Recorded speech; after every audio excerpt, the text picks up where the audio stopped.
What's up, cool people? I'm Matt Conroy. Welcome back to our Bible study. So, now we've got Exodus 34. So I guess the people are on the way to the promised land at this point, and Moses has maybe kind of convinced God to not be so mad at the people and to actually, maybe go with them as they travel. Because otherwise, how is it going to be clear to the other peoples of the world that the Israelites are God's people if their presence is not if his presence is not among them? But anyway, okay. This chapter is a little bit longer, so I will spend less time commentating and giving background information. Hopefully. So here we go. Exodus 34, here we go. Then the Lord told Moses, "Chisel out 2 stone tablets like the first ones. I will write on them the same words that were on the tablets you smashed. Be ready in the morning to climb up Mount Sinai and present yourself to me on top of the mountain. No one else may come with you. In fact, no one is to appear anywhere on the mountain. Do not even let the flocks or herds graze near the mountain." So Moses chiseled out 2 tablets of stone like the first ones. Early in the morning, he climbed Mount Sinai as the Lord had commanded him, and he carried the 2 stone tablets in his hands. Okay, so they are still at Mount Sinai. There was some slight iffiness on that in the previous chapter. But, so they're still at Mount Sinai. And God's going to make new stone tablets for the commands and stuff like he gave Moses before. But Moses smashed those tablets because he was angry about the golden calf and all that stuff. And because of God's general displeasure with the people, God's like, okay, you and you alone come up the mountain and I'll write on these stone tablets. But nobody else is supposed to get anywhere near. Like, don't even let the animals get close, all right? So, then we get to verse 5. Then the Lord came down in a cloud and stood there with him, and he called out his name, Yahweh. The Lord passed in front of Moses, calling out, "Yahweh, the Lord, the God of compassion and mercy. I am slow to anger and filled with unfailing love and faithfulness. I lavish unfailing love to 1,000 generations. I forgive iniquity, rebellion, and sin, but I do not excuse the guilty. I lay the sins of the parents upon their children and grandchildren. The entire family is affected, even children in the 3rd and 4th generations." Okay, so footnote at Yahweh, just about that being a transliteration because the original Hebrew doesn't even actually have any vowels. So it could also be rendered Jehovah in some translations. But in any case, it is all meant to describe God, aka the Lord. And yeah, that. So as was mentioned in chapter 33, this is God, showing Moses his presence, doing the whole okay, I'm going to cover you up so you don't see my face, because if anyone sees my face, they'll die, and I don't want that for you. So I'm going to cover you up as I pass by, and then once I've passed, my hand will go away, and you can see the back of me.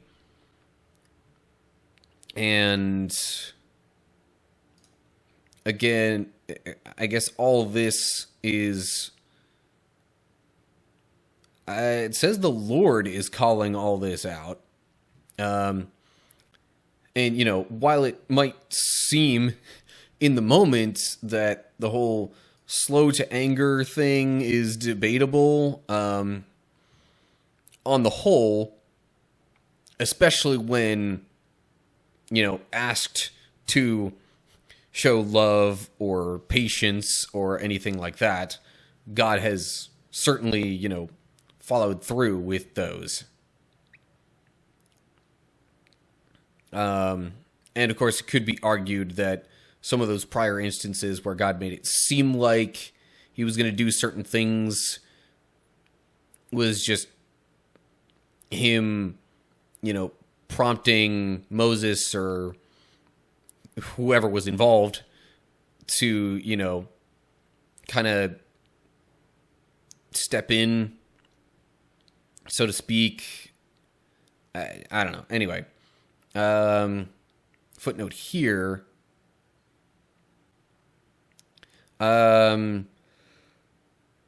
So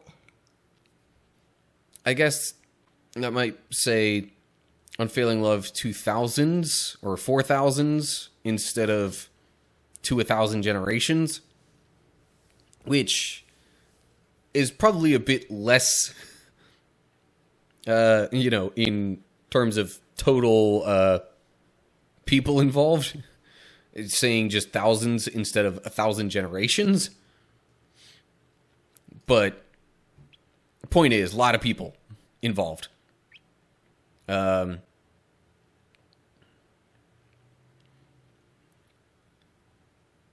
But, God may be slow to anger, generally speaking, but still not just passive either, God is still a just and righteous God. So anyway, then I guess we move to verse 8. Moses immediately threw himself to the ground and worshipped.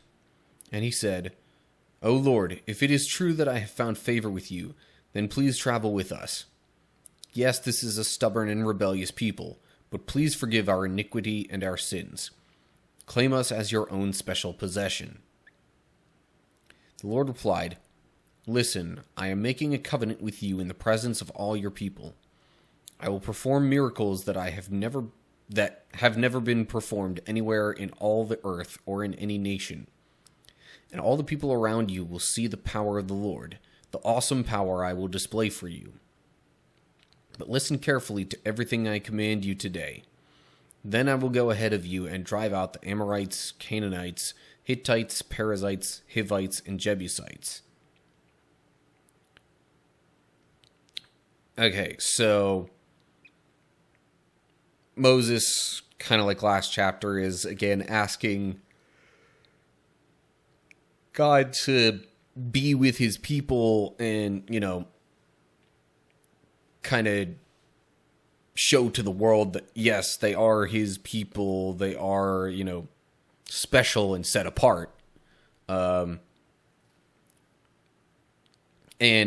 basically God's like, okay, yes, I'll be with you and the people if you do what I say. That's often been the caveat in these, covenants. It's been like, okay, you must follow my commandments and or worship me and or be faithful to me, something along those lines of showing loyalty to God. And with that comes the promise of, his presence, or in previous cases, like with, Abraham and the forefathers of the Israelites,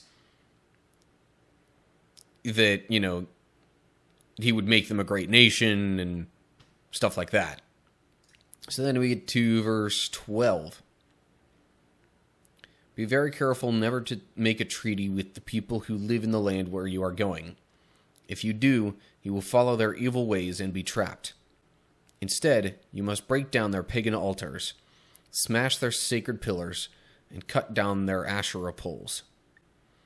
You must worship no other gods, for the Lord, whose very name is jealous, is a God who is jealous about his relationship with you.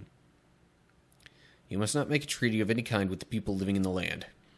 They lust after their gods, offering sacrifices to them. They will invite you to join them in their sacrificial meals, and you will go with them. Then you will accept their daughters, who sacrifice to other gods, as wives for your sons, and they will seduce your sons to commit adultery against me by worshipping other gods. You must not make any gods of molten metal for yourselves. That last sentence is especially fitting and relevant given the whole golden calf situation. But, so, in case anyone was wondering why God is driving out the Amorites, Canaanites, etc., from the Promised Land, it's because of things like this. It's because, first off, they worship other supposed deities, but also, like, a lot of these, religious practices that they had were not what God wanted. I was even just talking, I think, pretty recently, or heard in a recent sermon or something, maybe, about, some of these idols that they crafted, even being, like, kind of specifically sexual in nature, and a lot of the, kind of rituals and things like that involved in worshiping these little g gods were possibly of a sexual nature, and basically very specifically in that kind of way, not what God wants for his people. So that's why all those people were being driven out of the Promised Land to make way for the Israelites. And God's basically telling Moses and the people not to have anything to do with the people that are being driven out. Otherwise, they'll fall away from God and start worshiping these other idols and things, and then his covenant will not be, again, the caveat of the covenant was you have to obey me, follow me, worship me. If you don't, then I can't promise you these things that I am otherwise promising you. So, then we get to verse 18. You must celebrate the festival of unleavened bread. For 7 days the bread you eat must be made without yeast, just as I commanded you. Celebrate this festival annually at the appointed time in early spring, in the month of Abib, for that is the anniversary of your departure from Egypt. The firstborn of every animal belongs to me, including firstborn males from your herds of cattle and your flocks of sheep and goats. A firstborn donkey may be bought back from the Lord by presenting a lamb or young goat in its place. But if you do not buy it back, you must break its neck. However, you must buy back every firstborn son.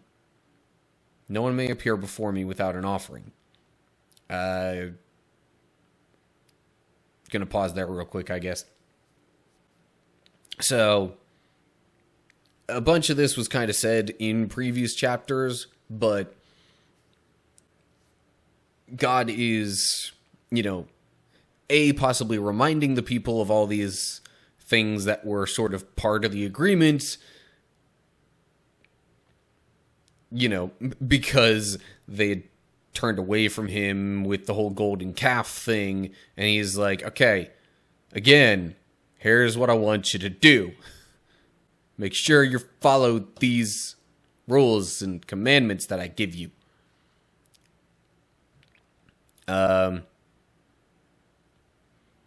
So, if you want more detail and insight on some of those things, or at least more of my thoughts, maybe go back to previous videos with those chapters. Let me check this footnote here. Meaning of the Hebrew word is uncertain. This is derived from Greek. Just where the word males is, or firstborn males, or I don't know. I guess it maybe seems a little odd that it would need to specify specifically from the cattle and the sheep and goats, because, like, if it's the firstborn of every animal, why specify those? Although I guess because those were often, animals that they used either A, for work, or B, for other sacrifices, and other things like that. But anyway. Also, this one's a little bit new. No one may appear before me without an offering. That, I guess, was, a thing that the Israelites were supposed to do to, mark that they were giving God praise, or, possibly that they were seeking his will, or trying to atone for their sins, other things like that. And that's really the only reason, those are really the only reasons why they would have been appearing before the Lord, so to speak, in the context of, what we have going on here. But anyway, I guess we'll move along to verse 21 now.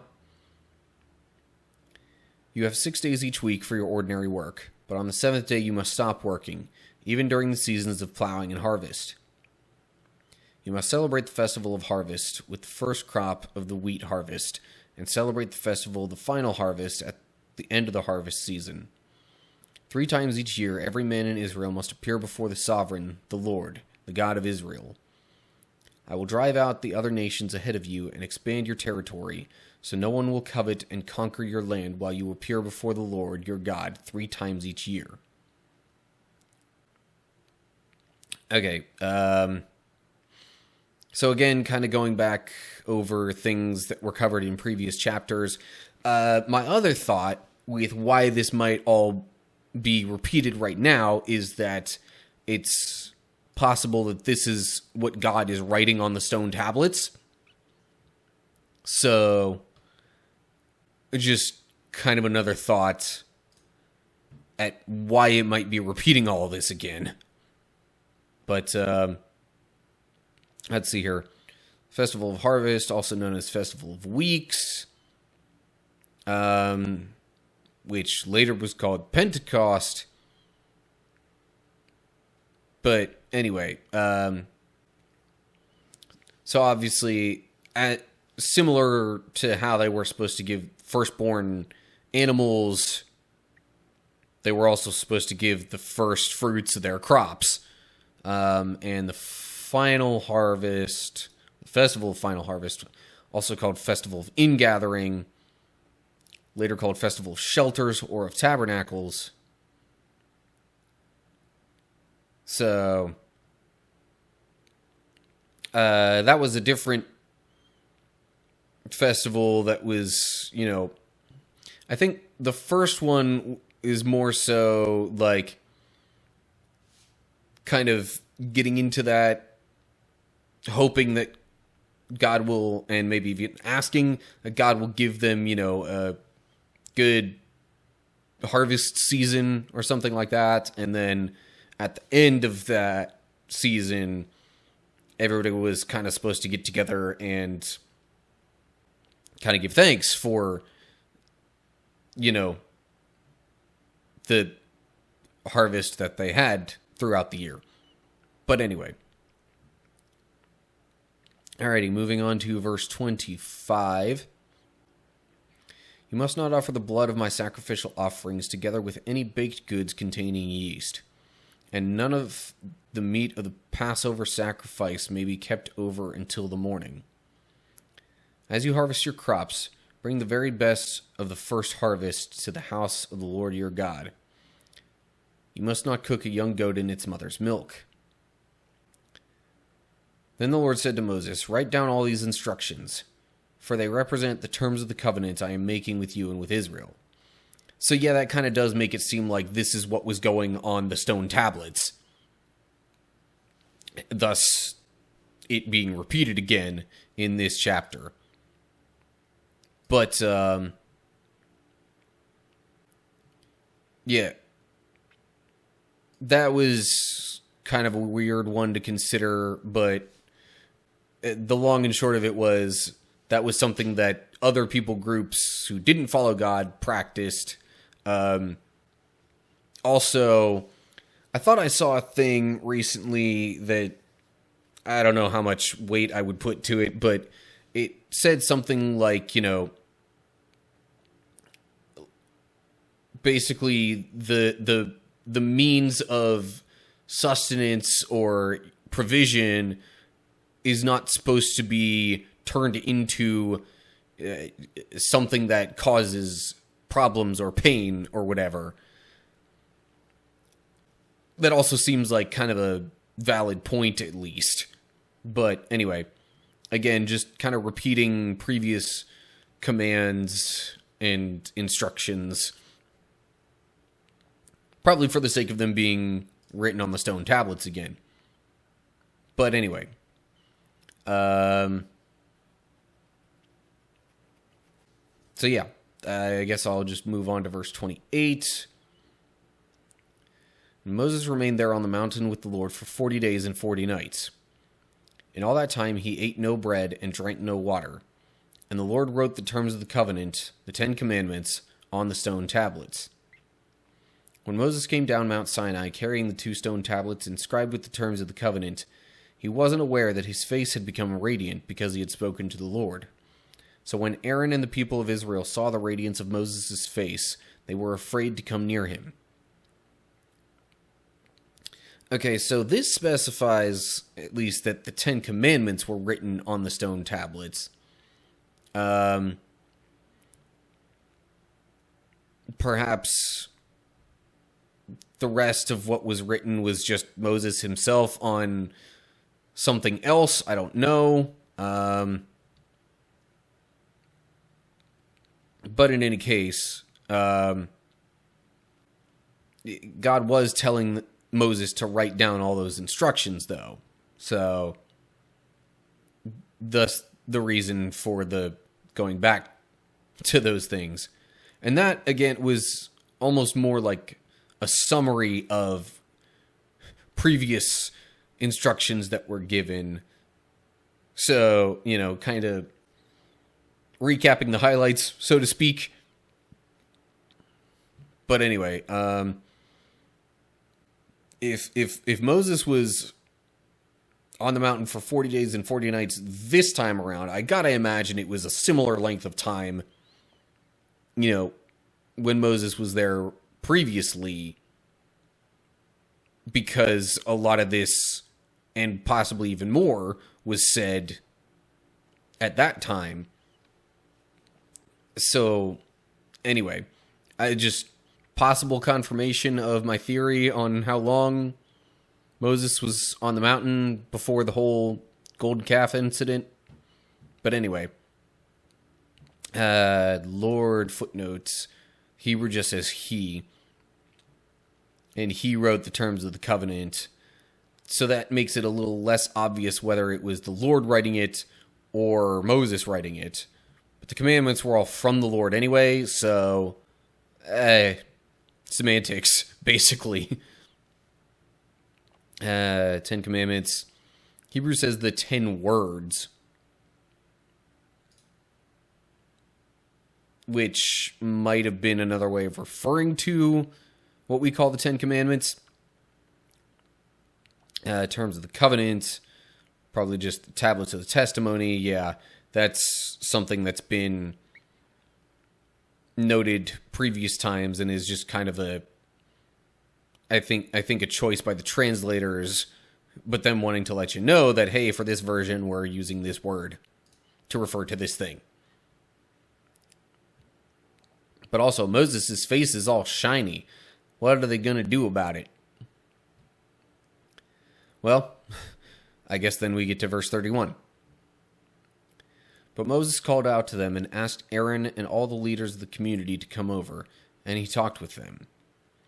Then all the people of Israel approached him, and Moses gave them all instructions the Lord had given him on Mount Sinai.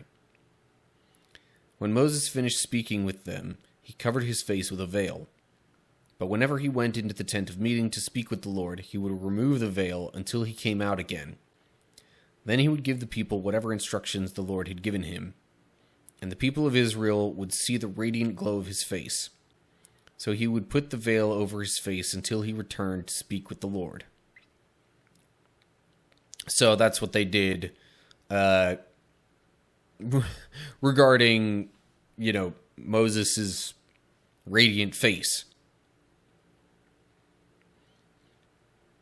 I just realized I missed a footnote from before, but that was one that was covered anyway. This one about the month of Abib. Just basically saying that that's around like March, April time, going by modern calendars.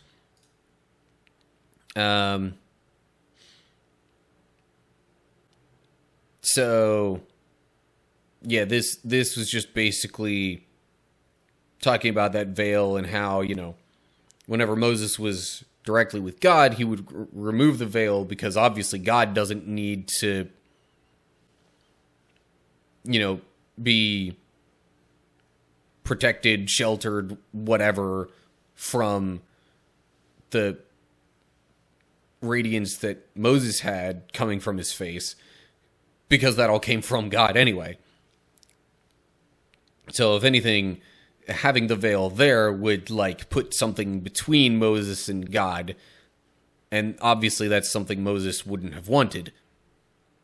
But then when he was done, he would just come back out with the veil over him to, talk with the rest of the people and interact with them and all that kind of stuff. But anyway, that seems to do it for Exodus 34 here. Okay, so that's going to do it for Exodus 34. Basically consisted of God, rewriting the terms of the covenants on some new stone tablets because the previous ones had been broken.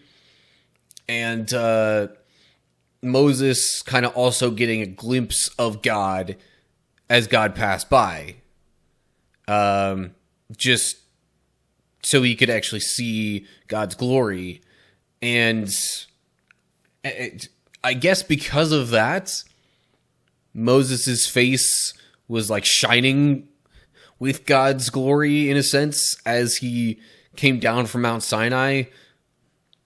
So much so that the other people were kind of afraid almost to see Moses' face uncovered because of that.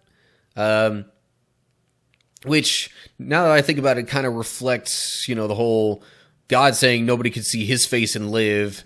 I mean, this is obviously a small, semblance of that.